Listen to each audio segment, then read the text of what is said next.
आज नवनाथांपैकी एक असलेल्या गुरु गोरक्षनाथांचा प्रगट दिन. त्यांच्या जन्माची कथा रंजक आहे, त्यामुळे तुम्ही तर ती ऐकाच, पण जास्तीत जास्त लोकांना शेअरही करा. नवनाथ कथासारानुसार चंद्रगिरी गावात सर्वोदय आणि सरस्वती नामक निपुत्रिक जोडपं होतं. एकदा त्यांच्या दारी गुरु मच्छिंद्रनाथ भिक्षेसाठी पोहोचले. सरस्वतीने भिक्षा देत आपले दुःख नाथांना सांगितलं. नाथांनी तिला दिव्य शक्तियुक्त भस्म दिलं आणि म्हटलं, कोणताही किंतु मनात न ठेवता श्रद्धेने हे भस्म सेवन कर. हरी ऋषी तुझ्या पोटी जन्म घेतील. हे सांगून नाथ निघून गेले.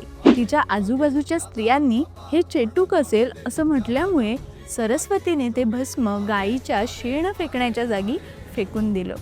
12 वर्षांनी मच्छिंद्रनाथ तेथे पुन्हा आले.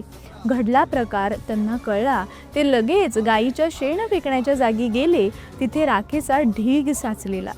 नाथांनी मी आलोय, तू बाहेर ये अशी हाक मारली आणि काय आश्चर्य, राखेतून 12 वर्षांच्या मुलाचा प्रतिसाद ऐकू आला. गायीच्या राखेतून म्हणजे गोराखेतून तो जन्माला आला, म्हणून त्यांना गोरक्षनाथ म्हटलं जाऊ लागलं. नमो आदेश.